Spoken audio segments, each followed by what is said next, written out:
We're on, David. Kick us off. All right. Well, then here we go. Welcome to Presidio Bitcoin Jam. How are you guys doing? Great. Doing awesome, man. 50 hours, I learned. Yeah, we're post 50 hours. That's a with lot. This show now. 33 episodes booked, 50 hours of content, probably more because sometimes we go a few minutes over. That's right. And I don't think we've never gone under. I don't think. Definitely not. Right. Definitely not. I had sort of dabbled in podcasting before, but I never really fell in love with it or was super regular about it. It was kind of always haphazard whenever I felt like it. And now kind of that we have this cadence and structure, like let's get together at noon Pacific on Fridays and do this. It's like, it's a moment of joy I look forward to each week. And now it's, I'm kind of in love with the process.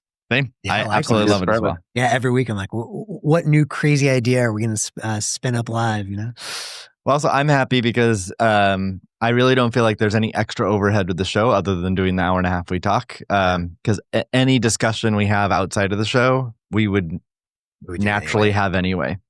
Any kind of like testing of Bitchat or this new app or that new app or whatever, or vibe coding, whatever, we're already doing it anyway. So I just like that it's like almost no extra overhead. We learn a lot in the show. We've generated tons of new ideas that we actually put into action too. Yeah. And builders, I think probably the most actionable. Audience members get ideas or get motivated and it changes their lives too. Like we had Andy from Buenos Aires listen to the show, learn that he could work out of Presidio Bitcoin for a period of time. That's right. Now he's here and he's here for 5 months. He's a cool dude. What up, He's Andy? Great. Yeah. We've also learned, I believe he's at the top of the leaderboard on pull-ups as well. Whoa. Should we let's talk pull-ups and bouldering. All right. So we talked about pull-ups, I think last show. Yep. And we have at least 7 people at Presidio Bitcoin who are in the double-digit club for maximum number of pull-ups. So I think that's pretty phenomenal. Max is one of them. Well, I have yet to post new numbers this week, so I apologize. I'm behind. I need to grab. Oh, you haven't even posted your numbers. So then we have at least 8 because I saw firsthand you can do at least 15. So proof of pull. Even our funder, Mark Casey. Seriously, Mark was here doing pull-ups? He came in for the board meeting. We do a quarterly board meeting for Presidio Bitcoin. Go, Mark. And he heard about our pull-up, culture on the last show. All right. And he came in and he's in the double-digit club. I'm impressed. Nice. I mean, to be fair, Mark definitely looks like he's in shape. Mark, if you're listening, you definitely look like you're in shape, man. But double digits, like... he's an old dude like me. Yeah. I didn't say it. But... Sorry, Mark. I can say it because I'm also I was going to be nice about it, yo. I'm an old dude too. It's impressive. It's impressive. Yeah. So young, old, we're all doing double digits here. Yeah. And then yesterday, Alex, our lead and our producer for the show, he organized a social event for members, and we went over to the Presidio Bowl, which is like a 2-minute walk from Presidio Bitcoin, and we did bowling. And Max bailed on us. I don't know. Yeah, I'm sorry, guys. I'm sorry. Anyway, it was a lot of fun. Everyone had fun. Were there any any hidden talents? Week, right? Well, I believe almost all of us play like once every few years. Okay, right. We're all at the same cadence. So we had no like 200 bowlers. There were a couple. Austin and Alex stood out. They scored at least 130, I think. That's solid showing. And then everyone else is just, can you get to 100? But I think everyone was trending better. Like we were rusty, right? Like the first 5-6 frames, like I hadn't bowled in several years. Yeah. So Haley in particular, she bowled like a 50 total score for the first round, which is, not that great a score. Yeah. Then we were able to, given the time limits, we were only able to bowl like 4 or 5 more frames in the second game. Yeah. And she already had like 80. Oh, damn. Go Haley.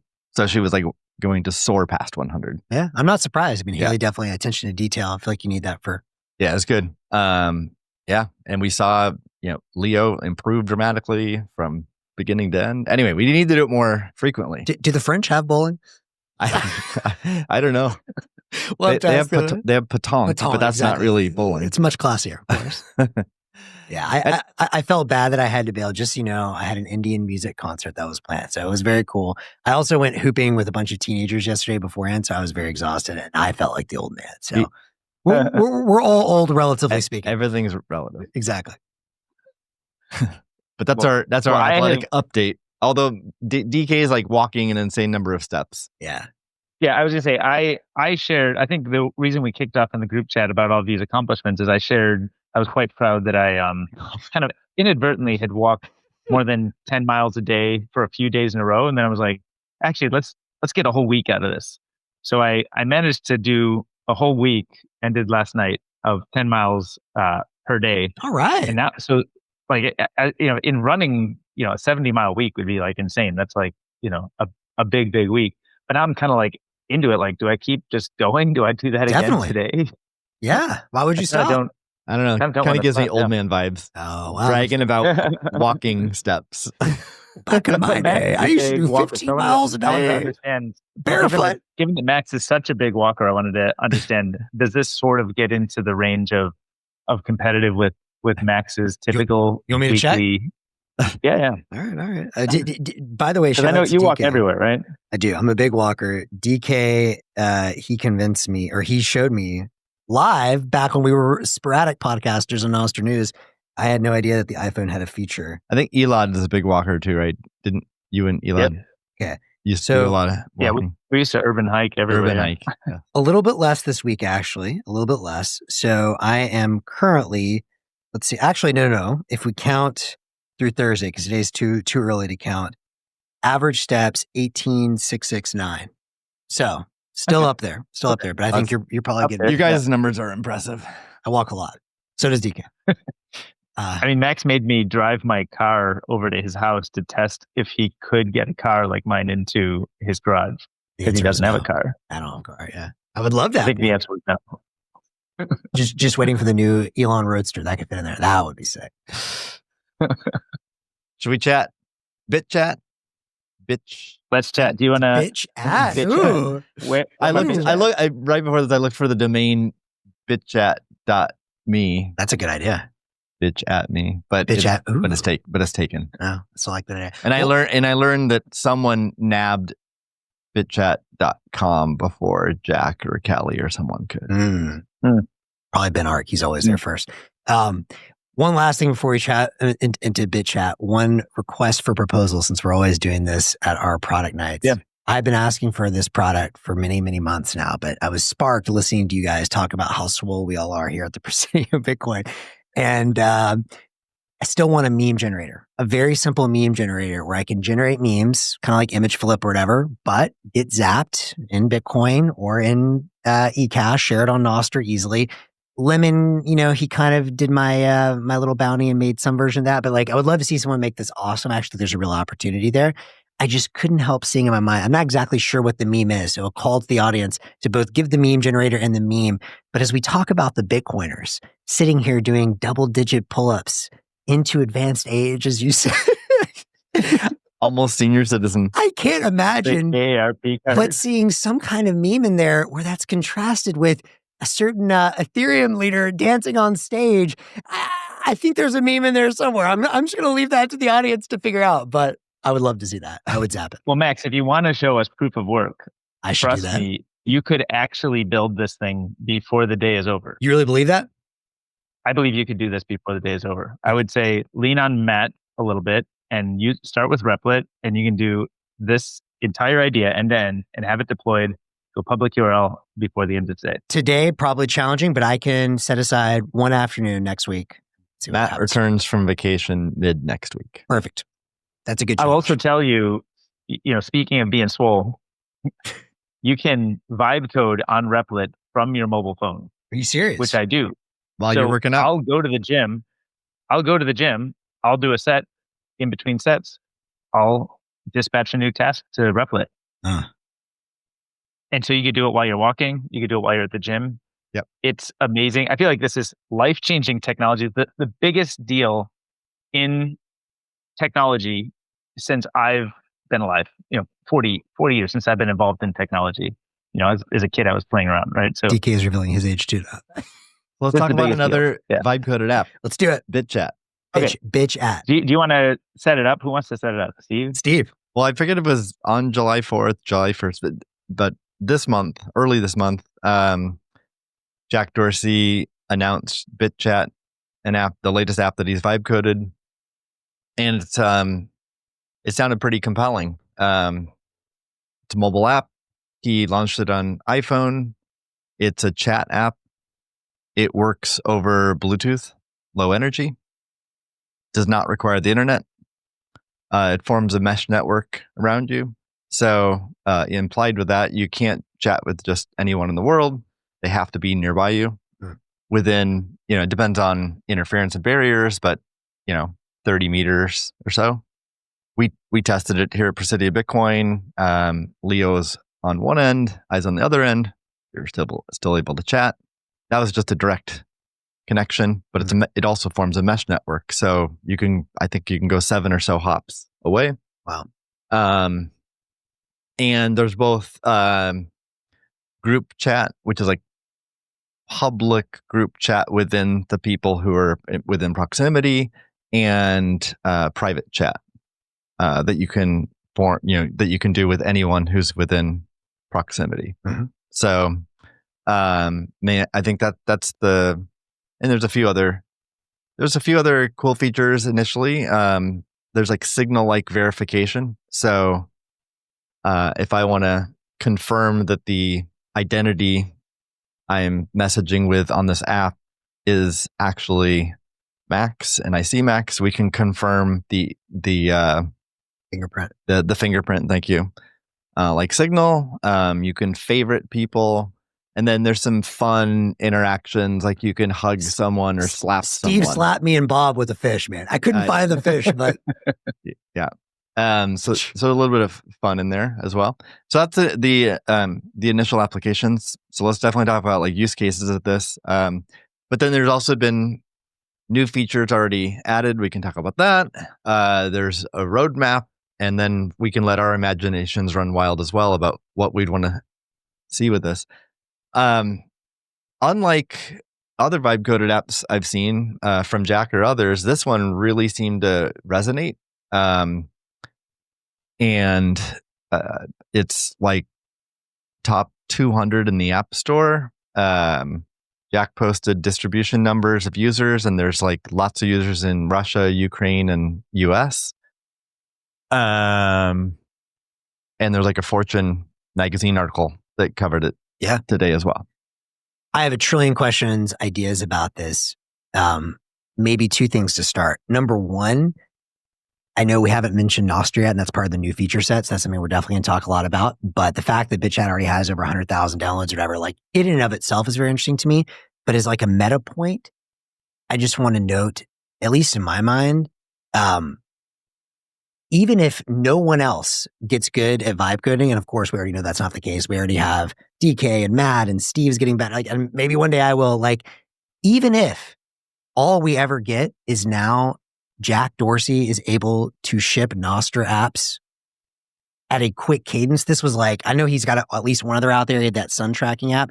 Like, this is like a couple weeks. Like, there's no way this is more than like a month of work as far as I'm aware. Like, to be clear, Jack is probably the product goat, at least of our generation, certainly up there with like a Steve Jobs and Elon Musk. The fact that he can now vibe code and just drop apps quickly, to me, makes me so much more bullish on Nostr than I ever have been. Like, we're going to talk about how he's kind of like purple pilling people secretly in here, but the fact that Jack can now drop, I don't know, an app a month, and then, oh, by the way, everyone else in the community, the Callies of the world, the DKs, the Matts, are also going to be able to drop. Like, this is going to spin out of control quickly.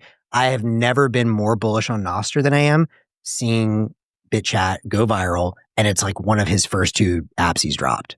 Yeah, I think he did do it in like a weekend. And I think he's leading by example.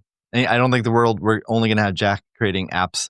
I agree. I think we're going to have many, many people. There's lots of smart people around the world with great ideas, many of whom didn't have Jack's programming background, so could never realize them. Right. Wherein, historically, Jack was able to traditionally program to realize his vision. Now, people with really good visions, really good ideas can do it as well. And I think he's doing a great job leading by example. Yeah. And to be clear, even with him, I mean, I'm sure we would have gotten a lot more apps over the last 20 years if he hadn't had to like run public companies and stuff. Like, just coding in general is like a laborious, tedious project. But the fact that now people that have really good product instincts, or maybe, who knows, maybe one day all of us will develop great product instincts and start dropping apps like that. Like, just like bringing that barrier down. It's kind of like what we said many times in the show. It's going to make the experts and the wizards like 100x more productive, and anyone can at least enter the chat now. So the fact that it's all going to be done, I believe, with Nostr and with Bitcoin and Bitcoin related stuff like eCash in the background, I've never been more bullish on Bitcoin and Nostr products than I am right now. So, Max, the big takeaway is lead by example. Show us. I hear you. How that means. I hear you. To be fair, I've had another big project I'm working on that you guys are aware of, which we'll talk about at some point, involving photons. But eventually, yes. Yeah. So if you get stuck, let me know. So okay, we should be talking about use cases. Let's talk about connectivity and internet and Nostr and going beyond proximity. What does that look like? Payments, vibe coding, and you want to talk about Saylor or something. So we have all kinds of things to talk about here. But let's start with use cases. Yeah. And maybe let's just start with like the initial application that's only mesh network proximity. Yep. So anyone trying this app out at first, if they just download it at home, their initial experience is going to be quite poor, likely, because they'll literally see no one else, no messages, and they can't really do anything. So that's a bad initial user experience. So where would this be a better user experience? And I think I've at least heard or thought of at least a dozen different things, but maybe I'll let you guys start.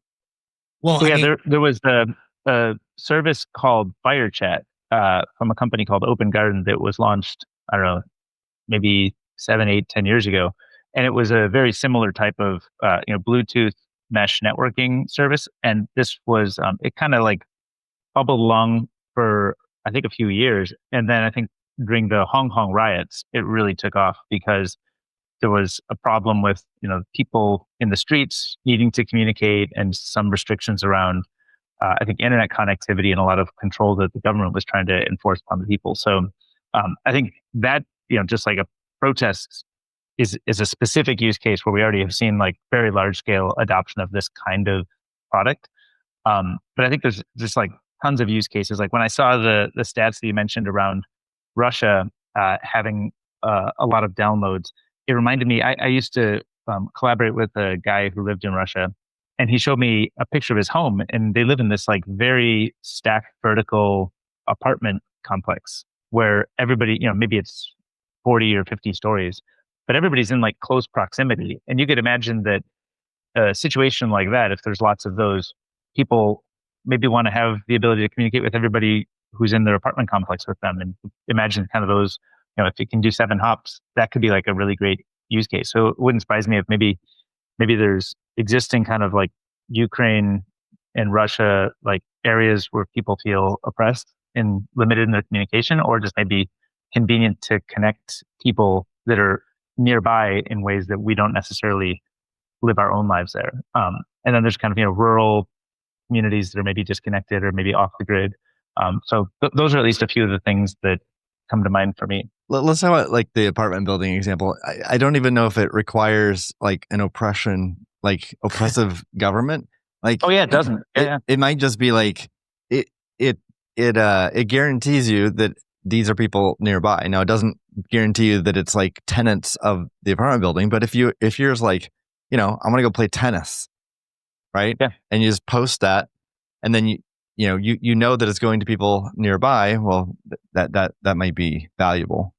Or if it's 3 a.m. and someone's blaring their speakers and you're like, I don't know who the fuck this is, but like turn that off. Valuable. Yeah.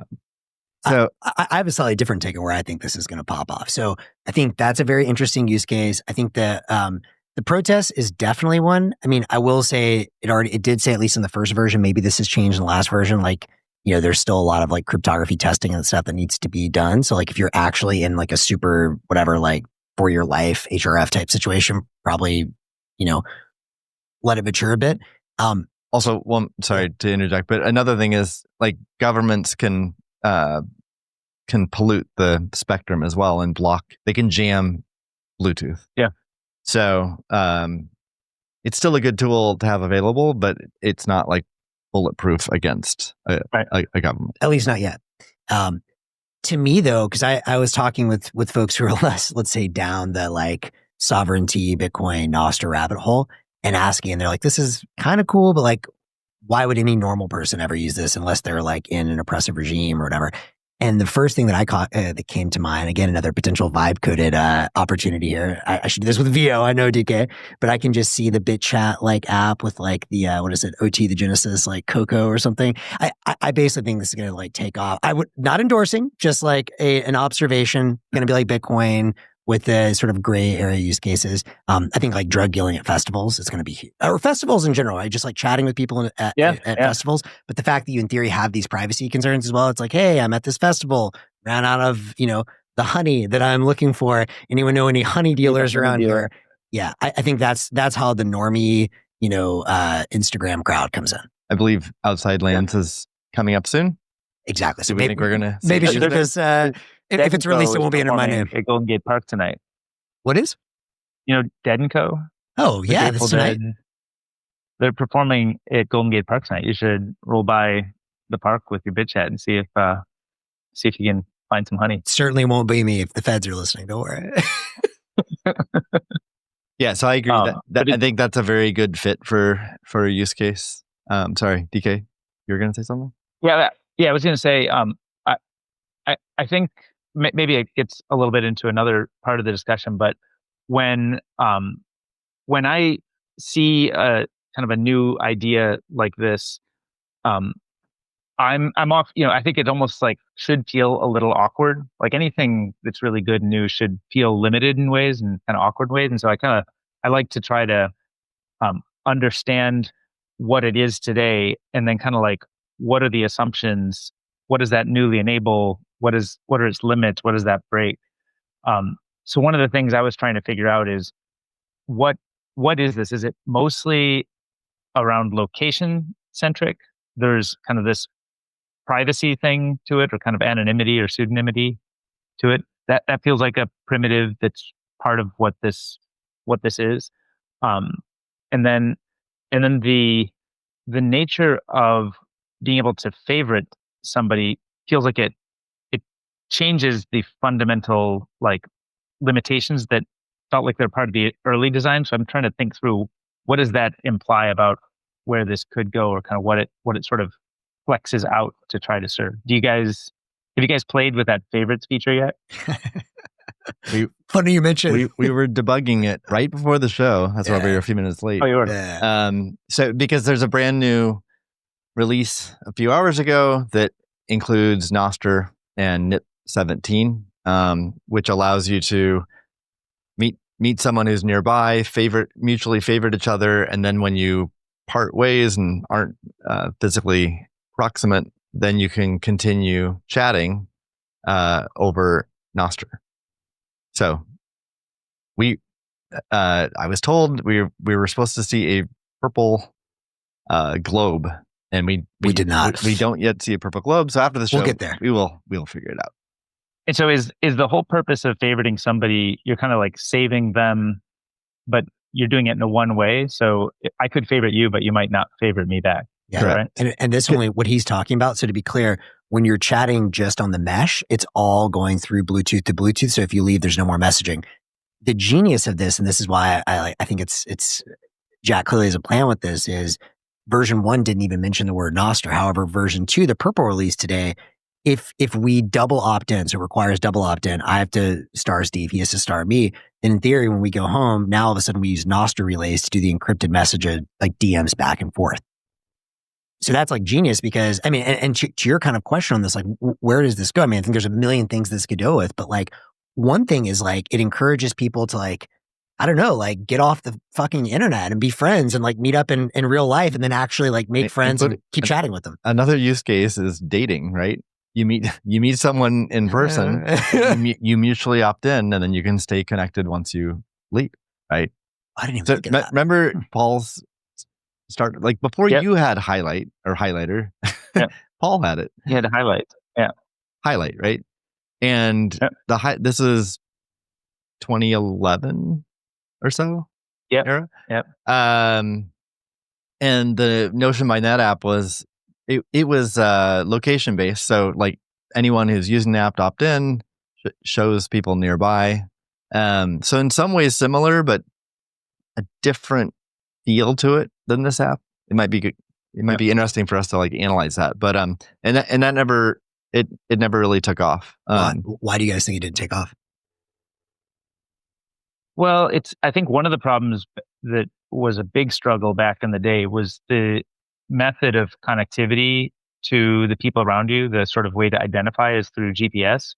And in 2011, I think that sounds about right.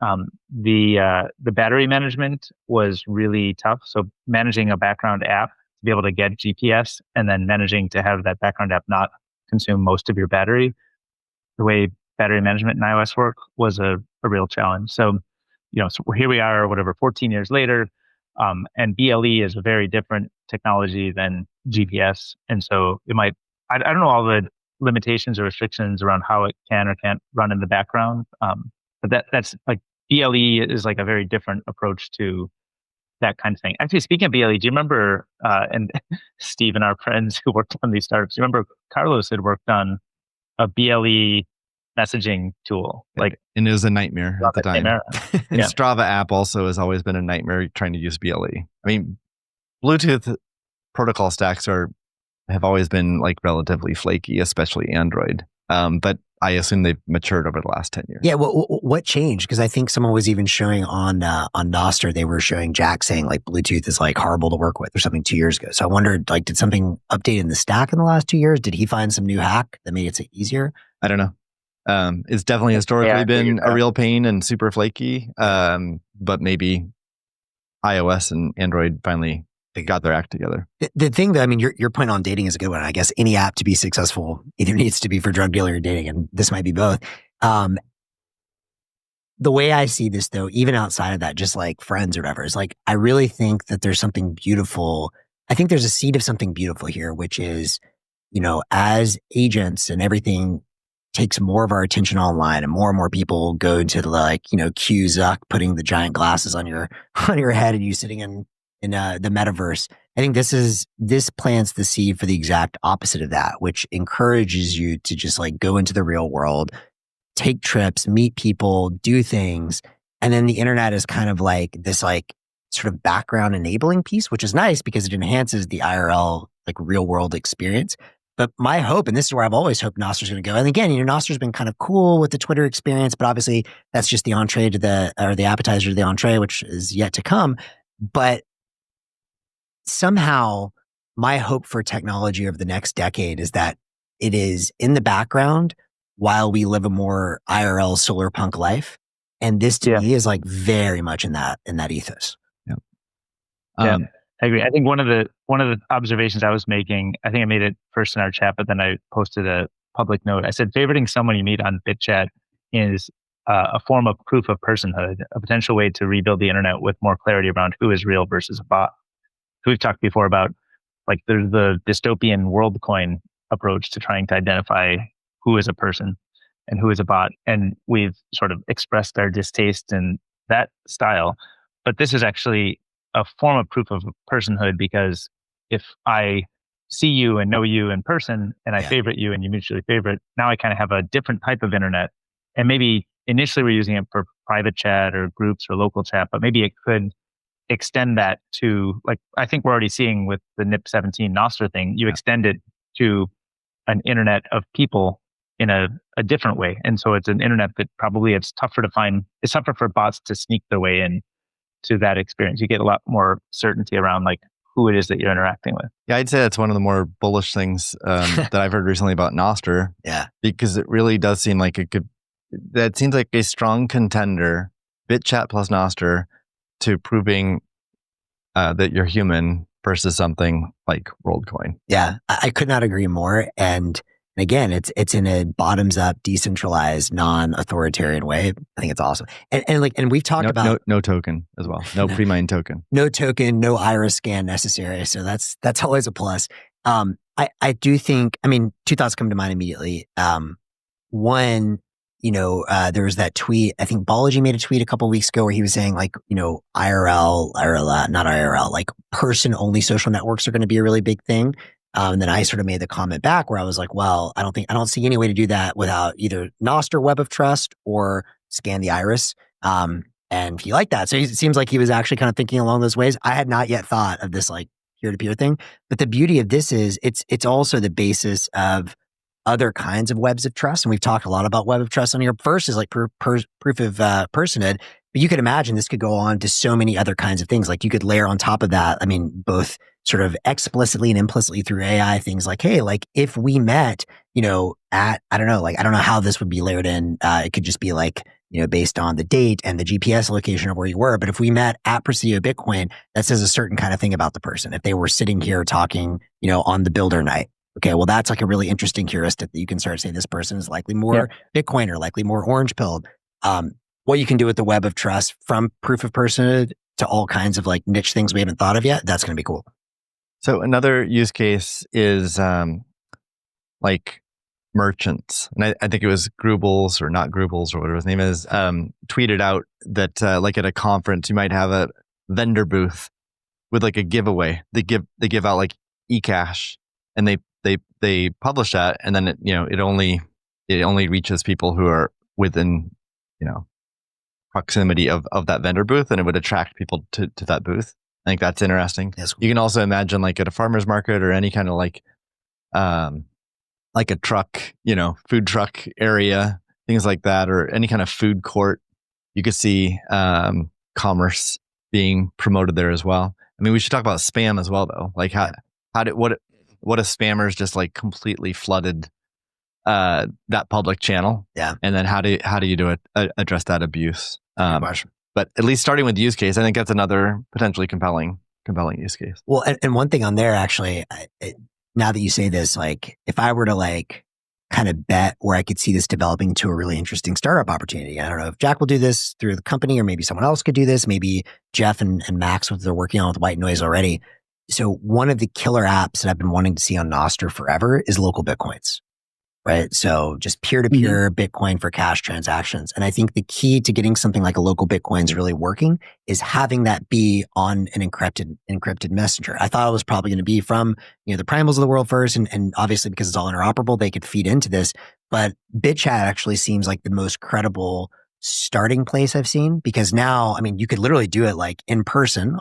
Although eventually, maybe you could have like mutual opt-in, like, hey, I haven't met you in person yet, but Steve opts you in so you can still pass your whatever Nostr keys to me.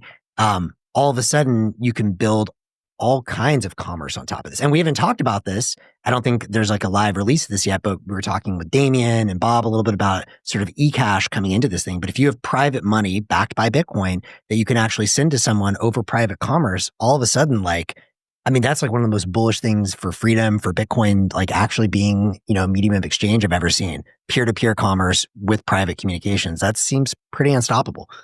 Yep. I agree. Let's talk about some of the different payment forms. And also, Calle just had a really good podcast on Citadel Dispatch with Matt Odell. Yesterday? 2 days ago. Yeah. I've listened to the whole thing. It's like an hour, 50 minutes long, but it's really good. Anyone interested in Bitchat or anything we're talking about should definitely check out Citadel Dispatch. Also, just shout out like Calle. We've talked a few times in the show about people that just really always push the field forward. We've talked about Pierre. I think Ben has done that, Ben Ark a little bit. Calle is definitely one of those like super like 1000x thinkers, coders, delivers. Like if you look at all kinds of stuff, he was early in pushing LN bits out there. He was early in pushing the Telegram bot for Lightning payments, early in at creating and shipping Cashew, making all of this possible. Like that dude is one of the like 100x guys. He's also like a positive force. Yeah. I mean, he's not a hater. No, like, he's a good guy. A lot of people get, eCash people hate on Lightning, or Lightning people hate on eCash, and like Calle sees the good in Lightning. He sees the good in eCash. He also sees the drawbacks, isn't afraid to admit it. Sees the good of Nostr, and anyway. But he. And by the way, on Calle, if I understand right, it was just a few days after Jack first did kind of the first prototype that Calle came in and did like an Android version. Is that right? Yeah, he describes his. I'll summarize what he talks about in the podcast, but he was not aware that Jack was building this, so he didn't have knowledge ahead of time. he saw it when the rest of us saw it announced. And then he got to work on an Android version because Jack built a Swift iOS version. He said he used Goose and Claude Sonnet 4 primarily. He did have to do some hand coding, the noise protocol. The LLM wasn't able to handle that, but mostly vibe coded. Wow, I didn't know that. And but yeah, so Calle learned about it, picked it up right away, and within like half a day, had an initial Android version. And he describes this process. It's similar to what we've discussed before. He was really more, even though Calle's a very competent traditional programmer, he sort of put his PM hat on and just instructed the LLM, here's what I want, and just wrote up a plan, and here's what I want, and very meticulous, step by step, and was able to quickly build a working Android version. And he also said, similar to Jack, that like noise protocol needed some hand coding, and he had to look at code and stuff like that. So someone who doesn't know how to code probably couldn't have fully done this, but could have gotten a long ways. But he's blown away by what he can do. And I thought he shared a really interesting point. A lot of startups use React Native, or more recent in the past few years, Flutter, if they want to support both iPhone and Android. Yeah. Because if you're a startup pre-funding, or you only have seed funding, you have like one dev, it's like very difficult to build and maintain two separate native code bases, Swift and Kotlin. But that's changed. It's changed. Obviously, they just demonstrated with Bitchat how they were able to quickly build both native code bases and get an app out there. It's cool. And see if the app's interesting, see if there's product market fit. And I think long term, like if it is a popular app and the code base does grow and features grow, we're still at a point where you need traditional programmers, you need humans, and they're going to do hand coding. And Calle even points that out. Like basically, as time goes on, code base grows, complexity grows, LLMs get confused and start not being able to manage it anymore. Or if you get into for now, yeah. But to get going, obviously they just proved that you can use an LLM and you can have native code. So you get the best of both worlds: move fast, get on both platforms, but also deliver really native, excellent user experiences for users. I like, by the way, that you're calling it. Oh, sorry. I was just going to say, I like that you're calling it hand coding. It already sounds like we're in that position where it's like, like the artisanal, like this is, authentic, organic, I believe Jack literally speaks his English vibe coding. Really? He doesn't type it. So that's awesome. I think he is literally hands-free building these applications. Wow.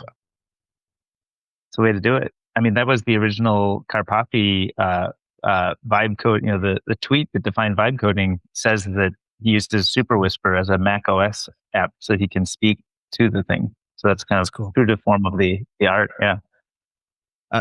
DK, were you gonna say something or not? I wanted to. One of the questions I was asking in the chat that I don't think I ever quite fully digested touches on this kind of Calle kind of directional thing is, obviously BLE is a transport protocol, but when you move up to the layer of Bitchat, is Bitchat meant to be a messaging protocol, or is it more like a messaging app? And now Calle can build the Android version of that same messaging app. But for example, if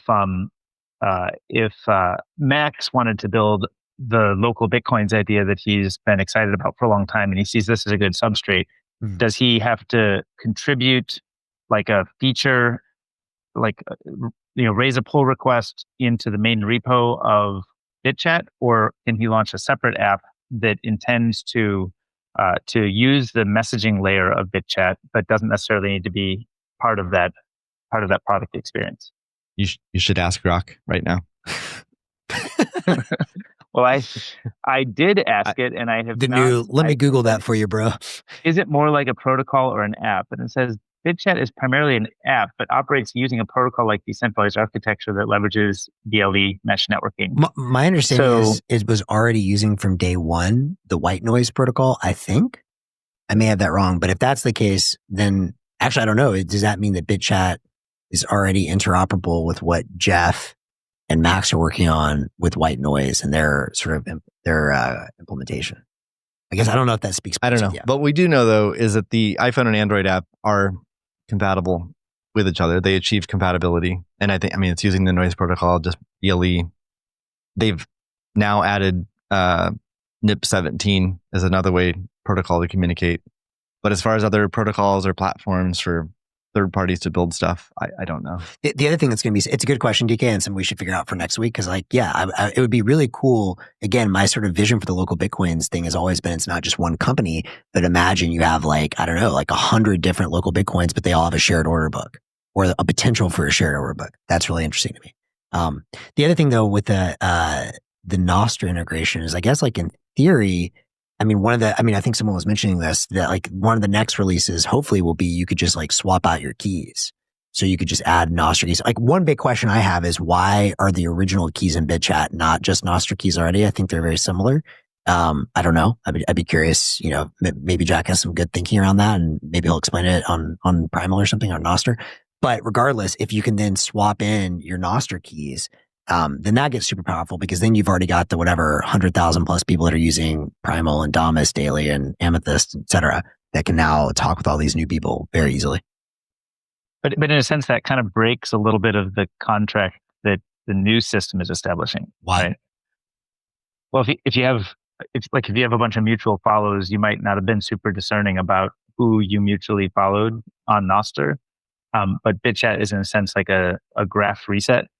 So I don't know the details of how it's meant to, how those relationships are meant to be stored. Are they stored on Nostr? Are they stored locally on I assume they're probably stored locally on your device, because I think there's a bunch of local storage that you can wipe. I think I read something about a triple tap to wipe your local storage in case you're under duress or something.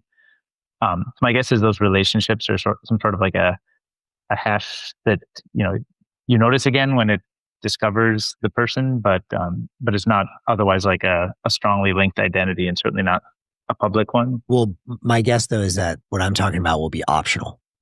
And I mean, maybe it's a good idea not to combine them at all, but I have to think that if it's tapping into Nostr and we already have this kind of hot network effect going, it would be better. And maybe you do it where you just put in your new keys. I could just drop my Nostr keys that I use on Primal now, or maybe there's some mapping function where it's I can keep the same keys I have on Bitchat, but when I want to opt in and also start sending, NIP17 messages and eventually other kinds of Nostr events, I see. You see what I'm saying? Then I could access both. Right. I don't know what the plan's going to be, but I mean, it's a good question. Let's talk a little bit about connectivity. So starting with the mesh network, I mean, one thing that I believe is the case, at least on iOS, the app has to be you don't get a guarantee that it's going to be running in the background. So if your phone's in your pocket, it's unlikely to forward a message that it receives onto the next node in the mesh network. So that's a gotcha that I really haven't seen spoken about too much, or at all, really. But I do believe it employs a store and forward architecture. So if your phone does receive a message, it can hold it until the next node that it wants to send to comes back online. So I'd like to see real world experience or data on that to see how well the mesh network actually works. Android should be much better. Android, you generally get better background access for an app. So this also might be location dependent too. I mean, Android has much higher market share globally. Right. So certain geographies, if it's dominant Android, maybe this is a non-problem. Or even in the US or Japan or whatever, iPhone's pretty dominant. What's the threshold? Maybe if there's 10 or 20% of the users that have Android, that's sufficient to have a successful mesh network. That's one thing I wanted to note. Now, we're talking excited about Nostr, but let's just talk about the regular internet too. Meaning, as long as one node on the mesh is connected to the internet, then anyone on that mesh could connect to the internet. Yeah. I think I read or heard that's on the roadmap, but not exactly sure. I think that could be compelling. Now that node that's basically acting as a hotspot would have to be either on Android running in the background or keep their app open on the iPhone. It could drain their battery. So there's some practical. You consume their bandwidth depending on what their data plan looks like. Yeah. So there's a bunch of practical things there. But nonetheless, for a lot of these use cases, like, so what? Okay. So one of the first things that popped in my mind when I started thinking about the implications of this. So do you guys remember there was the GoTenna mesh network and they were trying to do lightning payments? This was like 2018 or 2019. This was forever ago. And I remember reading this and just being like super fascinated, but it was like very hobbyist, like no adoption, but it was like super cool in theory. Then I've recommended this many times, Drew Bansel's 2018 blockchain mind candy talk, one of the best talks in Bitcoin of all time. And he talks a lot about basically establishing, mesh. He basically talks about like new kinds of mesh networks, basically like with Lightning Network, the ability to meter in real time and pay for bandwidth, storage, and compute all of the resources that we use. And his big thing is he's like, yeah, and then you're gonna have these entrepreneurs and have to go out there and like take all of this bandwidth and sell it. And it was like, yeah, it's always like, I think you directionally, he's super right, but like how we get there was never clear to me. Maybe this is how we get there. So to your point, imagine like, okay, so there could be people with their phones in the background and like, well, they've got a fat data plan, or maybe someone comes and sets up a specific node just at Presidio Bitcoin. And how would they solve who gets to send a message? Oh, I don't know. Wish there was a solution for that, like a market. Yep. Is it the Helium? Is that the startup with the token and stuff? Yes. So this feels like a way to achieve that without tokens and stuff. Yeah. It's basically like a pop-up enterprise. It's a pop-up one-person small business. Yep. And they just show up at outside lands or they show up at conferences or events. And all the concerns I mentioned about background and battery and stuff, you'd have a setup where you have plenty of power.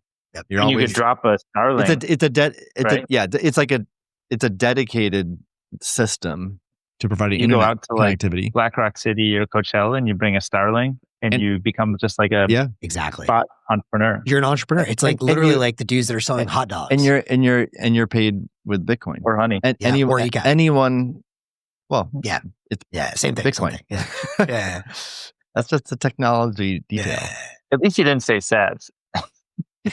I mean, you could use Lightning too. I mean, that's one thing we can get into. Like, there's so much excitement about eCash, but like, I don't see why Lightning can't be used in this situation either. So, but again, I mean, to me, the really, really, really critical thing is when you're thinking about how to achieve the like bottoms up decentralized version of the world. I know we all want to see. The beauty is you give people the tools and then you just let it go wild. Like, anyone, like, how will we solve this problem? It's like, because at the edge, there will always be someone who says, I can go acquire a fatter data plan. I can go and build like one of the things you said I wanted to mention because I saw this cool tweet. I think Jack shared this one on Twitter. Someone's already trying to run a, whatever they're calling it, bit mesh node or whatever, powered by Saylor. And you could imagine you literally, like to your point, maybe it's powered by Saylor, tapping into Starlink and you've got, whatever, massive bandwidth in the middle of Burning Man or whatever. And like, yeah, you're making a lot of money. And then it's like, well, everyone else sees you're making a lot of money. So they come, it's just free markets. Then more people say, well, I want to come sell my hot dog. I want to come sell my bandwidth. And all of a sudden, like, just bottoms up intelligence solves everything. Man, this is cool. This is cool. Let's talk a little bit about, so we're clearly going to see people tapping into the regular internet. We're talking about Nostr. So I see with Nostr, this proof of human and the identity piece and the private messaging once you are no longer near each other. I see all that. But what about just like connectivity to information? Can you guys speak to like why Nostr over the internet? Why the internet over Nostr? What do you mean? In what context? Well, meaning like with Nostr only, you could tap into content and information without TCP/IP. Okay. Right. So is there a Maybe world? that's right. Well, is there a world where that's giving unique advantages over the internet? I mean, short term, I don't think it's going to be either or. I think it's going to be both. But like to be clear, in the long run, the advantage of Nostr is just like more choice on the back end, right? And the ability to potentially have services that are listed like just with their in-pub. So that means a lot more uncensorable or like free services. I think that's probably the world we're headed like on a decade plus or maybe multi-decade time horizon. But I think in the short run, we'll do both. You'll connect to like the traditional, the old world internet is not going to die overnight. It's going to be a multi-decade long thing. And yeah, I mean, if you want to tap in and use, Twitter or the legacy services, go for it. But in the meanwhile, I think you'll also see like every service you could access on the internet and plus all kinds of wild ones also popping up just within pubs, which is also super important because, as the old internet, like we've talked in the past, the old internet is going to drown and die with AI spam. Well, now we're watching this week, like they're requiring KYC to like access like basic news services. Now, like the old internet is kind of fucked. And so I think increasingly the more pressure is put on to like ID people in the name of terrorism or child safety or whatever they're wrapping it up with this week, the more people start looking for the alternative services get better. But I don't think it's either or short term, but long run, I'm bullish on MPubs. And I think it isn't Cloudflare. I thought I heard that Cloudflare has a new type of service for who they allow to crawl stuff, that they're kind of like a pay per crawl or something. They talked about it. I don't know if it's live. They're kind of throttling some of because of a lot of the value of crawling for AI training. So they're kind of throttling that or sort of creating a little bit of a market between, I think, content owners and crawlers who desire to crawl that content. I haven't studied it carefully, but it feels like it's kind of that old style of like IP address, addressing of content, whereas NPubs could be like the new way that we address content. Just a whole new ecosystem could be built that has a lot fewer control points around it. We have a few audience questions, so let's go through those. One was from early on, but let's just address it. Austin asked, did you just say Elon? DK is walking with Elon, and he's not a Bitcoin maxi yet. But apologies for my pronunciation, but I said Elad Gil. Not Elon. But I'm not sure. Is Elon a Bitcoin maxi yet? If not, why not? He's not a Bitcoin maxi, but I think he gets the value proposition of Bitcoin. Thanks, Brent. He just needs to get on BitChat with DK and then be a maxi. And then Diana asks, isn't there a layer of anonymity with the favoriting feature in new Purple release, which is the latest BitChat release from today?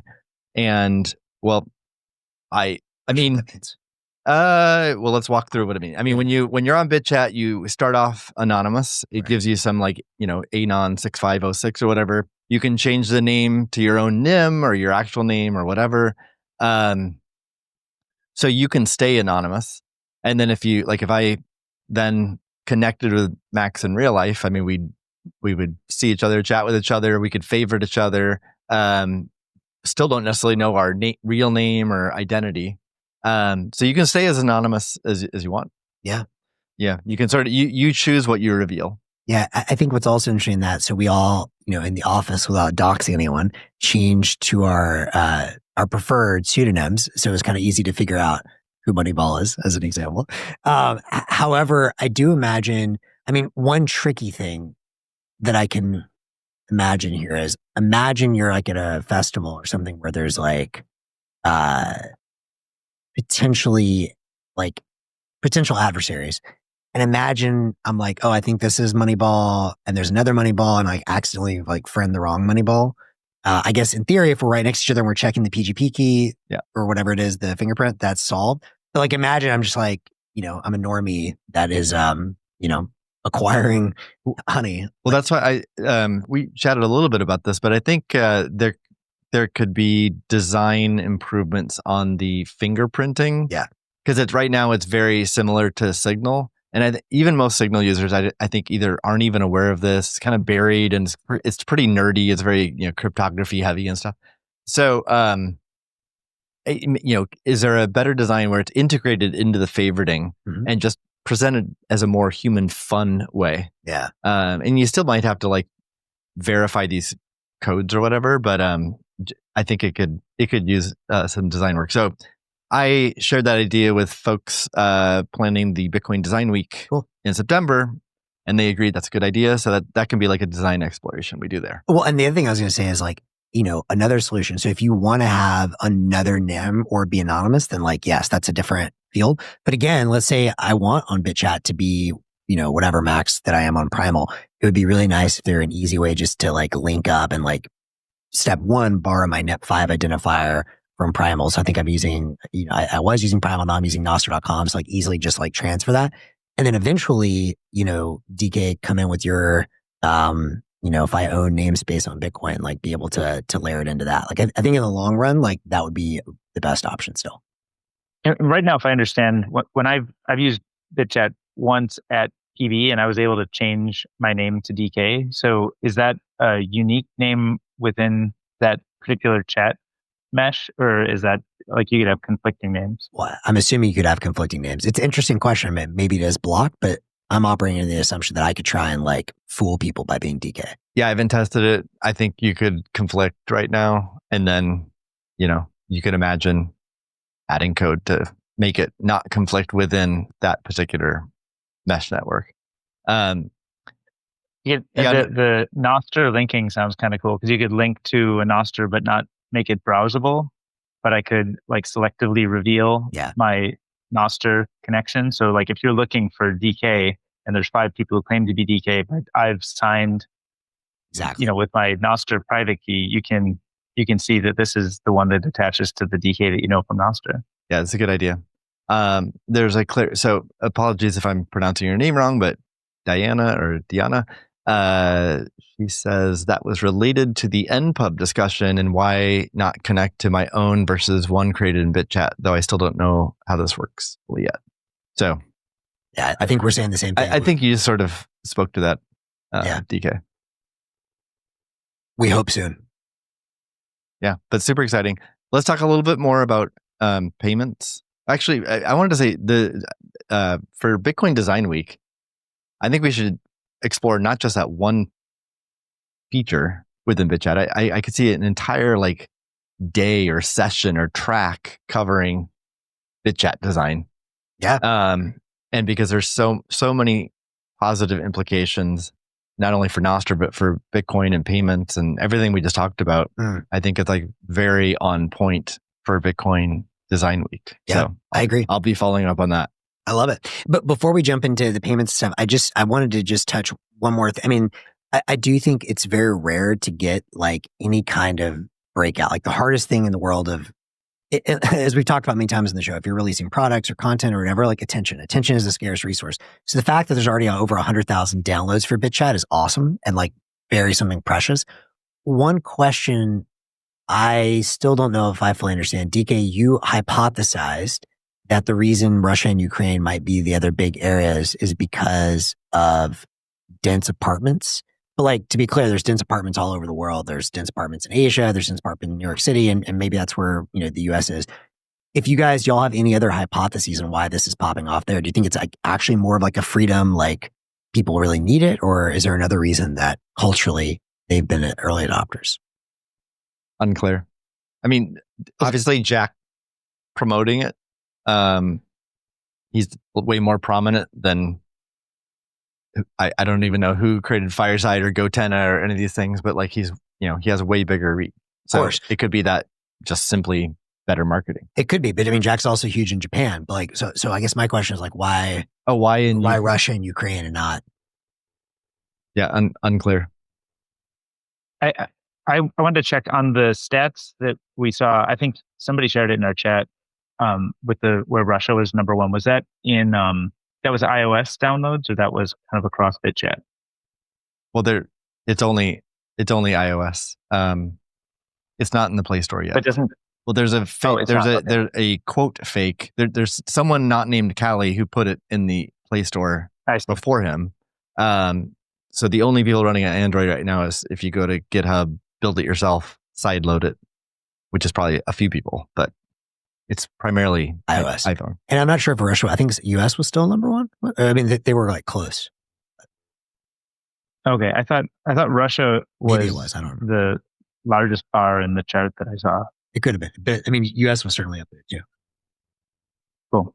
But So yeah, I don't know. I mean, it could be a freedom issue. Could be, sometimes there's like some strange thing that you can't even know. Like maybe like we think of data plans as free, but maybe certain telcos like in Russia just don't have free data plans, and messaging still has some other data cost to it that people don't like to endure.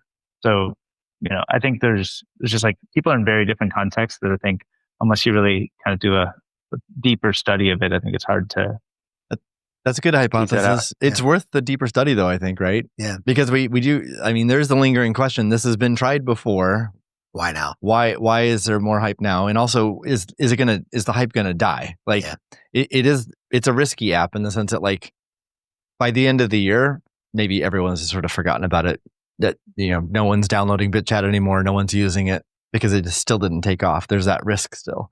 So so it does bear investigation. Why is it taking off in Ukraine and Russia? Right. And that can suggest what priorities should be placed in both features and app development, but also how it's marketed, how it's discussed, how promoters of it, people who are excited about it, want to talk about it, or how complementary apps are built. So one thing, I've made this call on the show before, but I want to make it again because I think it's very timely right now.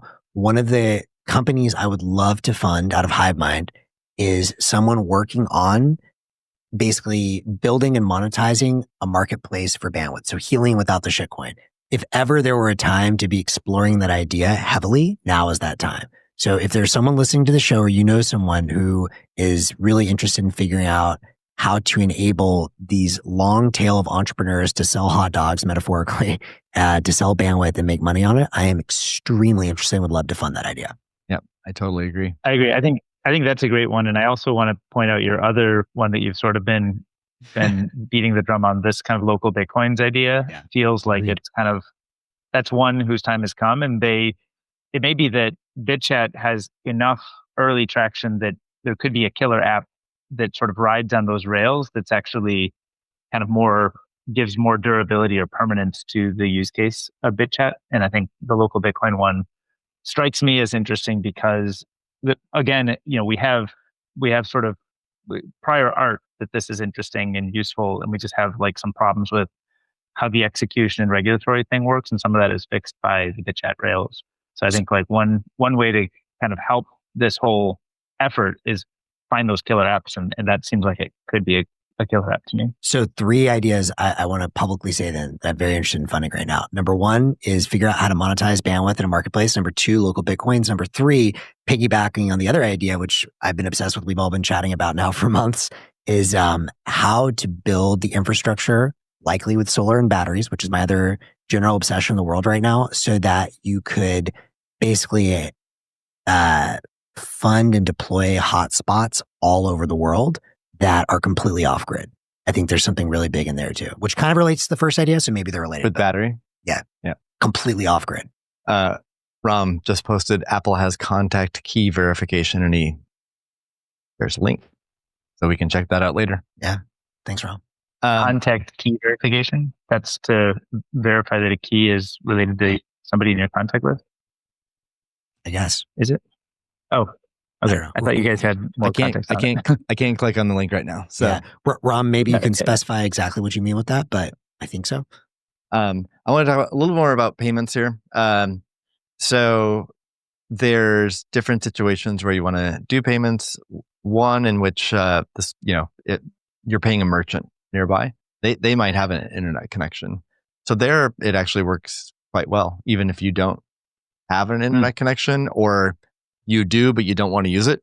Like if it's a privacy sensitive purchase, you can just use Bitchat and Bitcoin, pay the merchant, and they have the internet connection to finalize the payment. And it doesn't matter whether you're using eCash or Lightning or whatever to finalize a payment in Bitcoin. You have to have an internet connection. The merchant can provide that.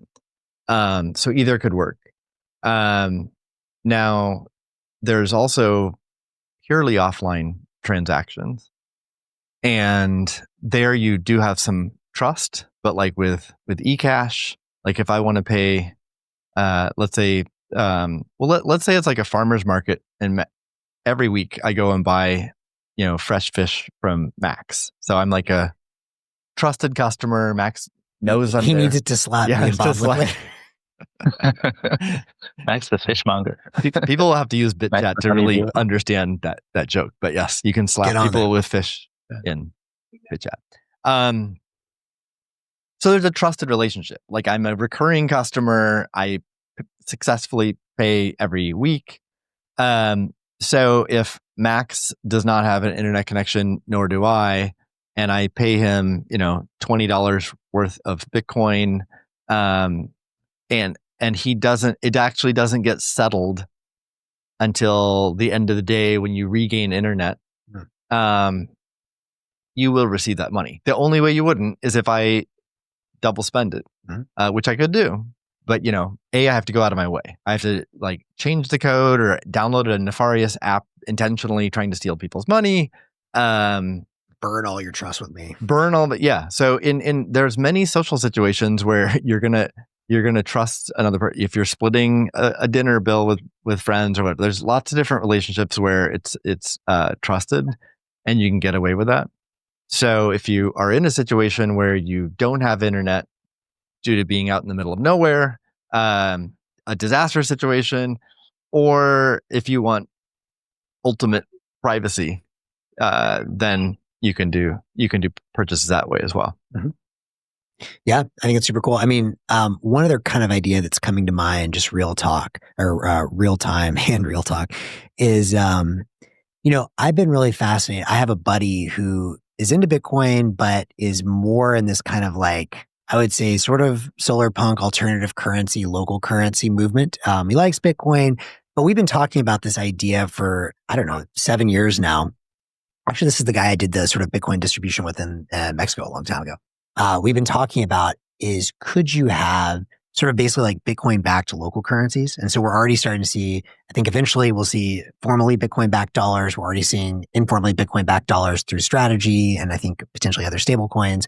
But I wonder if there's like a cool, I don't know what the killer feature is here, but some cool idea space where it's like, maybe it's a Bitchat, but if we're all in the same local community, like in Presidio Bitcoin or whatever at El Zonte, the farmer's market, if you could have if there are some advantages to having a local currency that you can only use if you're there within the range in the Bluetooth network, that maybe has some additional kicker features, like maybe there's, I'm not sure exactly what it is, but I just have this vision of different countries or locales backing with Bitcoin, but still being able to adjust their currency rate or features, like, oh, you can only use this to get a 10% discount in our community. So if you buy with Bitcoin, it's $10. If you buy with, PBJ or El Zonte currency, you get a local discount to encourage more people to move there or something like that. So you still have levers you can pull as a government or as a local community or body. I'm not sure, but I think there's some idea space there that's cool and worth exploring. Yeah, it could be interesting to explore. I still inflation is the only benefit I see. And that gets into an interesting economics discussion. And, you can certainly make cases for benefits of being able to have inflation at certain points. Have inflation and have humans for a local situation or some subset of the population, be able to intervene. Yeah. Whereas with Bitcoin, you can't. No local constituent can intervene. So. Well, I mean, to be clear, one idea that's coming to mind is imagine you're in a small community and you're like, look, we want to encourage people to invest in the community, not just with their capital, but live here. And so if you're paying with our local currency, you can only do it over whatever the Bluetooth network. And you get whatever, a third off of whatever you buy in the community. But it literally only works if you're double starred in our local community. And if you're not, you have to pay the full price of Bitcoin. So it's almost a way for people to, incentivize time or energy investment in addition to just, and yes, obviously. But don't you just by being on that local mesh network or double starred or whatever it does? Yeah, that's a good point. like you may not deliver need the actual value currency. that the local community is seeking. Yeah. That's a fair point. So maybe just a double star. There's something But there should be interesting. more recurrence, I think, right? Like somebody who lives there more permanently and has more recurring transactions, maybe more trusted, better contributor versus somebody who happens to be, maybe they're in for a vacation. They are in the mesh in kind of local area, but they're not as much of a permanent contributor to the community. But I definitely see your point that if you build up that reputation web of trust over time, maybe if you're still paying in Bitcoin, you don't actually need the currency, but there's still two price rates. There's like the people that live here and the people that don't. So Deanna asks how you slap someone with a trout on BitChat, and I'll answer that question. The important hard-hitting questions. If you have to tap on the person's name, but not at the top of the app, but like within the chat log, just tap on their name and then you get a menu in which you can hug them or slap them. Yeah. There you go. Deanna also asks, how do you get the SolarPunk DAO crypto folks to get on the Bitcoin maxi train? I mean, let's start by winning in the market. Yeah. Yeah. I mean, winning in the market, and like, let's start by like leading by example, right? Like this is my new obsession. So for those of you who aren't aware, we'll talk more about this in the future, but I am increasingly thinking about eventually how do we get a terawatt scale grid completely off grid from the old grid, and all solar, all batteries. And I mean, obviously that's like a long-term project, but short-term project. I mean, I already saw there's like a community north of here, one of the more traditional, like stripey, crypto-y people, who, you know, obviously I disagree with all their crypto crap, but they do have cool solar punk values, and they built an off-grid, solar powered data center, which I thought was awesome. Now imagine if they also had a miner hooked up, or I don't know, they could get paid in Bitcoin, for people that want to plug into the cloud they're building. I don't know. I think it's probably Is that for like a personal use, or that's like a commercial project? I think they were just doing it as a proof of concept. But again, like, you know, I don't know what the answer. A lot of this, it's very challenging in that there's been so much of a divide, you know, between the crypto people and the Bitcoin people for so long. I mean, I don't know if it's just like education, but like, it'd be really cool to get those people to come to Presidio Bitcoin and be like, we love your solar punk ethos. We'd love to help you power with Bitcoin. You don't need, a token. But I mean, to your point, maybe the answer is just like, no one's going to pay with their shitcoins because there's no liquidity, but over time they'll just naturally adopt Bitcoin because that's what's won. I don't know. We talk about a few other things. We got like 20 or so minutes left. Oh shit, it's already 1:20. Yeah. Wow. Yeah. Well, I think this one's super quick, but multiple times this year, I've heard DK say that there's in-kind redemptions from the SEC. Oh yeah. I think we hear this like every other day from DK. But now he can finally say this with confidence, because the SEC, in truth. Yeah. I've been saying it with confidence the whole time. Exactly. Now it's actually true. Exactly.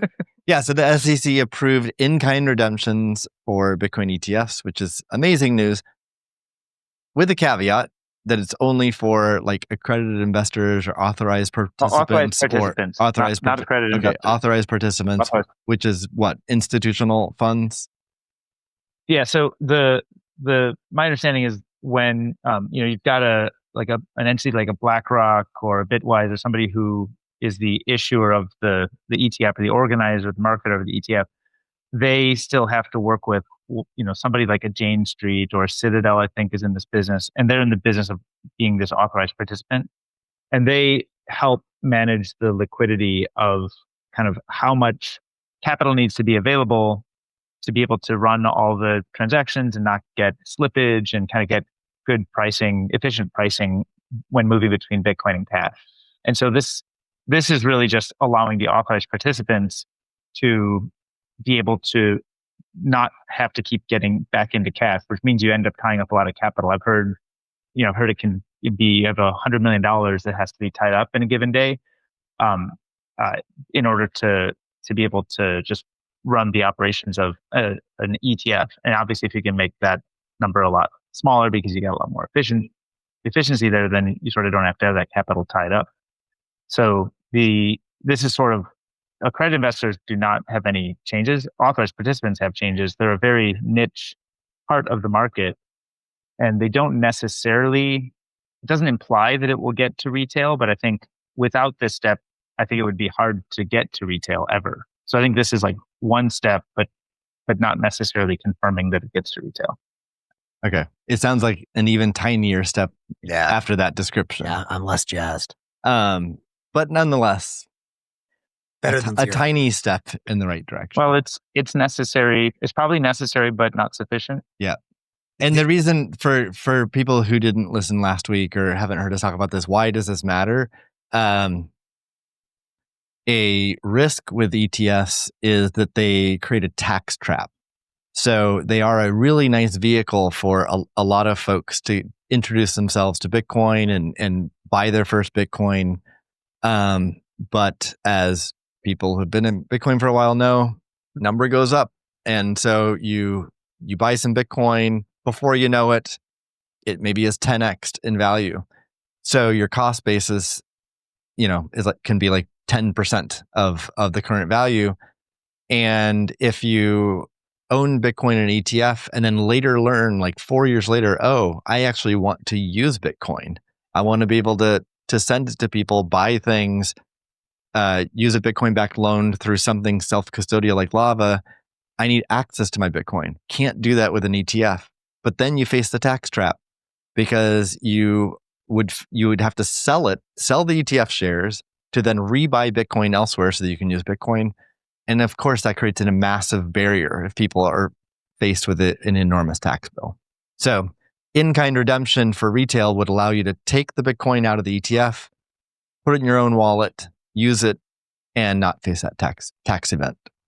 It's good for freedom. And I'm still and bullish. I think the movement by the SEC, by the way, I think the proposal came in January and it was just approved like on Thursday or Wednesday, I think. I think there's a lot of Bitcoiners are very skeptical of the state and sort of all of its machinations. So am I. But I'll say I don't think the state has like this long-term scheme to try to trap all the Bitcoin. Yeah, we think about that because we care about Bitcoin. We think, why would you ever sell this? Why would you ever get rid of it? But the state and politics works on very short timeframes compared to that, like 4-year cycles and stuff. So I actually don't think that there's like some nefarious plan to try to capture all the Bitcoin. Not to say you shouldn't be skeptical and cautious about it, but I would hope that there is a day, and I don't think there's a strong reason not to, a day that you could get from in-kind to retail. Sorry, from a retail ETF to an in-kind redemption of the native underlying Bitcoin, as you can with like gold. But the actual step, you got to think about like how much extra work is required to do that. Like, are you going to log into the same account where you log in to buy or sell an ETF, and are you going to give it like a cryptographic address? And are they going to call you up and verify the numbers? Like, there's a bunch of infrastructure and process that would have to be BitKey integration. Designed. What is it? BitKey integration. Sure, that seems like another possible and other similar products. But yeah, I don't know. I mean, I like the fact that DK is still confident. It gives me confidence. However, this also sounds like something a narc would say, so I don't know. But will it require work? Sure, but it's like, BitKey's already proven it with Coinbase and Cash App and others. Robinhood, it's like super slick integration. It's like great user experience. It's secure. You can do that with ETFs too. Sure. I agree you can, and I think that's why I'm kind of optimistic it'll work. And it's just somebody has to build it. It just doesn't work that way today. So somebody has to build the Schwab interface that lets you sell the ETF and push that, send a transaction to your Bitcoin. I tend to agree, but I agree with your point. I agree with your point though, DK. And I think the high order bit is what we talk about mostly on the show, which is we need innovation. We need to build great applications that has user demand.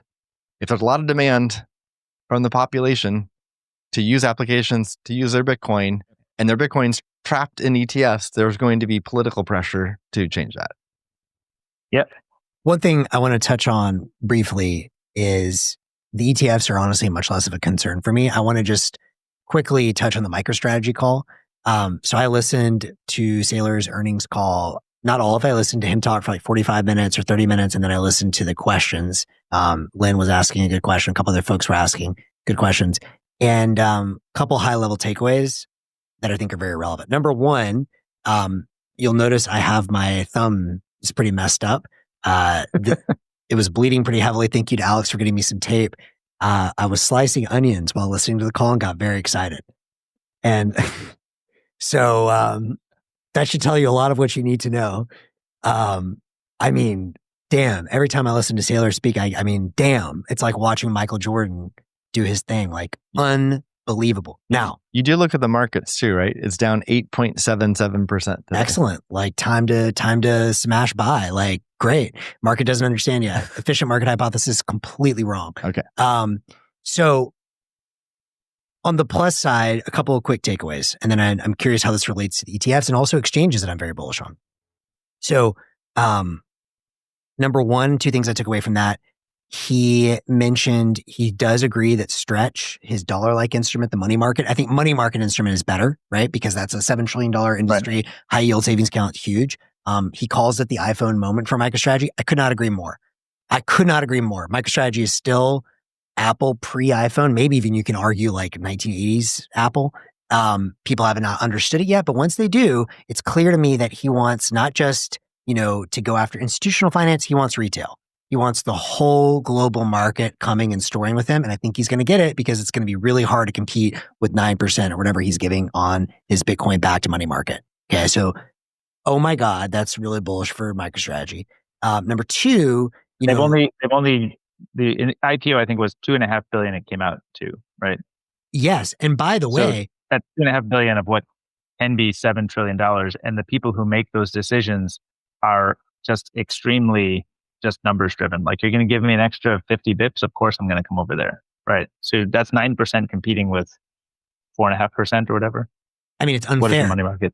And then, eventually this spills down to retail who says, hey, I have whatever, a high yield savings account with Marcus, Goldman Sachs, or with Fidel. I don't even know, like whatever people have. And it's like, why don't I just go into this? And by the way, someone, maybe it'll be him, will probably make like maybe a wrapper around that. Maybe this is a company that just offers high yield savings, just like, because if someone doesn't even have a Vanguard account or a Fidelity account, and like, how can they access this? I bet someone's going to come in with a wrapper. I don't know what the legality is around that, but like, there's a huge opportunity just in letting normal people tap into that. Then though, what I started realizing is, when Saylor gave his speech, he was kind of like, oh, and like, I'm glad there's all these other like Bitcoin treasury companies. They're going after the other markets and, it's all good. Then the president dude, Fong, the guy that's like, I guess, running day-to-day operations, he comes on, and I guess this was like a little bit of alpha in there because he answered a question where he was like, yeah, we're like considering just like going to every other market and making the offer. It's like, do we do it dollars or do we do it their currency? So again, I'm extremely sure that Taylor's going to like just like roll up all these other treasury companies, either when they blow up or if they're prudent risk managers for pennies on the dollar, pennies on the Bitcoin, whatever it is. So that's all very bullish. Now, to our point, someone asked him the question. They were like, hey man, like basically tip of the hat. Sats on the Bitcoin. Sorry. Bitcoin on the whatever, on the dollar. Bitcoin on the Bitcoin. Bitcoin on the Bitcoin. Yeah, exactly. We need a better way to say that. Like, I know you guys are all in on the Bitcoin train. I get it, but like Bitcoin on the Bitcoin, we need a way to say it. Anyways, so someone's like giving him the hat tip, and then they kind of ask a little bit the freedom question, like, but like, bro, you've already got 3% of the market. Now there's, I think, 11% of the market that's all in institutions. Isn't this going to kill Bitcoin? I actually thought his answer was pretty good, where he's like, look, even if we absolutely go out there and take 7.5% of the market, right? Which, by the way, he claims getting 7.5% from where they are today at 2% would drive the price to $10 million a coin. That's kind of interesting. Let's say he even gets to 10% of the market, right? And a third of the whole market is held. You and I were having this conversation, I think, last week. A third of the market is all held by institutions. I mean, I do think, and a third, let's say, even gets lost. And one day quantum, there's still at least a third of the market, hopefully more, that's held by early people. And I do think that, his point was like, yeah, well, these like early hodlers. And by the way, I think this is something that's not talked about enough. It's how the world is going to change. What's the world going to look like when like the multi-billionaires are like wild people that bought it in 2011 and never sold? I mean, they're going to be, for the most part, pro-freedom and funding some pretty crazy stuff. So that made me feel a little bit better about all of this, of like, even if there is sort of the institutional like neutering of Bitcoin, it will never be completely neutered as long as the wild men and potentially women hold their early coins. So that's good. But I did start thinking about this a bit more, and it's like, I have been extremely long on companies like River. I've, said this many times, think it's a generational company. I think they're building JP Morgan while Coinbase is building, Caesars, as Alex said. I think that's great. But then if I'm being frank, the more I think about this, even with the ETFs or exchanges like them or Coinbase or whoever, I do wonder, they'll always have a place because of this customer service and the ability to get your Bitcoin in and out. But Alex has a great product, right? I put in dollars, I get Bitcoin returns out. I think they're paying 3 or 4%. That's awesome. But can any of these exchanges compete? I mean, if Saylor is able to give you 9%, can anyone compete? Or is he just literally going to put all the banks out of business too? It's a good question, but to be clear, I think the expectation that 9% comes down because he's going to, he wants to move it down, right? Of course. He's going to test the market. How much demand is there at 9%? It's going well? Great. Let's reduce it to 8.5, 8, totally. Down to 5.5, whatever. He'll find where the perfect spot is. But to be clear, I'm saying higher than what everyone else can get. Yeah, I agree. It's a good question. I just wanted to outline, we talked last week about risks to Bitcoin whether it's strategy or ETFs or whatever, gobble up all these Bitcoin. I think there's at least 3 different risks to talk about, and we've already talked about some of them. But one is that there's risk to the Bitcoin consensus rules if there's too much concentration. Another risk is the Bitcoin network itself. If there's not network activity, then there's not fees to pay miners, and the entire experiment dies because you lose the security model of miners. And what's the third one? I forget the third one. I forget the third one too. Yeah. Anyway, but in our conversation after the show last week, I felt like we had pretty good answers to a lot of those. So I became less worried. Less worried. It's definitely something we should keep talking about. But the protocol rules, I'm just not super concerned by that. And it's because Bitcoin uses proof of work and it doesn't use proof of stake. Yeah. If it used proof of stake, then we should all be extremely concerned because there's a direct relationship then on the Bitcoin, whoever's holding the Bitcoin, even if shareholders or others are the legal owners, it's whoever's holding the Bitcoin that makes it. So I thought of the third risk before I forget real quick. The third risk is the honeypot risk. Yeah. So if strategy has, right, I think Coinbase has 3 million Bitcoin or something now that they're custodying, right? And that'll only grow if they're supporting more, more BlackRocks, more strategies, or just those companies grow. So but getting back to the consensus rules, because Bitcoin's based on proof of work, and the Bitcoin Consensus Analysis Project, which I worked on last year with Lyn and Ren, we go into this in detail. But what power do investors have? Their primary power, which is the nuclear option, that they can sell Bitcoin. Mm-hmm. Or if there's a fork, they can sell one of the forks. Mm-hmm. And that's very, very, very powerful. It's the most powerful out of everyone's powers. But do we really think a strategy is going to dump all their Bitcoin because they don't adding a covenant feature to Bitcoin? I don't think they will. I think if they don't like that because they don't want Bitcoin touched and they don't risk to Bitcoin in that way, they'll definitely go on a campaign. So that would be more the influencer stakeholder category that we outlined in that paper, not the investor category. And that can be effective. Influencing absolutely can be effective. Saylor could go to the miners, could go to the exchanges and say, don't do this. And all right, you go to Coinbase and say, don't upgrade, or I'm going to pull my money out of Coinbase and go somewhere else. There's those types of powers. So there's still power there, but I don't believe they're going to just quit their business and sell Bitcoin. So I'm not super worried about protocol risk. Then the Bitcoin network risk, we're going to keep talking about that on the show because that is, I think, one of the biggest risks to Bitcoin. We need there to be sufficient self-custody in Bitcoin so that people are actually doing real Bitcoin transactions in the network and generating fees in order to keep the network alive. And this isn't actually, you said in 2 years, if we don't have this, we're dead. I think it's more 2 decades, but we can't just blow it up. We can't it's somewhere in there. It's somewhere in there. I mean, we can't just be it's 20 years away. Yeah. We'll worry about it then, because then if no one's worried about it, we haven't developed compelling applications, compelling reasons beyond just buying the Bitcoin ETF, then Bitcoin is going to be a dead experiment. So we should keep talking about that, but I'm not too worried about that because we talk about innovation all the time, and let's keep driving that narrative. I agree. The third thing, the honeypot, I think that's the biggest actual risk. And so if Strategy is accumulating an insane amount of coins, or BlackRock or whatever, and then they're in charge of where those coins are stored. And my understanding is that Strategy does diversify across a few, like Fidelity, Coinbase, and maybe another custodian. That's certainly better than not diversifying. But it's still a lot of coins. And then you take a Coinbase or Fidelity and they have multiple customers, including themselves or whatever.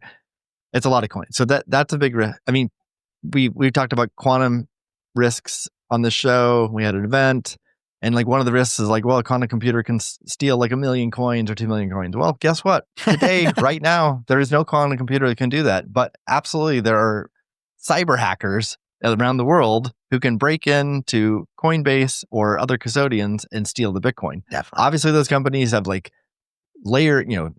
multiple layers of defense. It's low probability. It's super hard to do. But as the honeypot grows, their incentive grows to do it. And as nation states, I mean, like maybe they're good against normal hackers, but like, are they good against China coming in? Like it's going to get a lot more intense. So I wouldn't want to be in charge of that. Anything else on Strategy that you learned? No, I mean, I think just in general, like I continue to be just blown away by the opportunity, and maybe slightly less concerned this week than I was last week with the freedom concerns. But I think it's something we definitely need to be vigilant on. And also to your point, I do think, could they stop it? Probably not. But like, if we want to get a covenant through, like sooner is better, because I guarantee you the more they accumulate, they're not going to be. And so. All right. Yeah. 2026 it is. Yeah. Covenants in 26. There it is.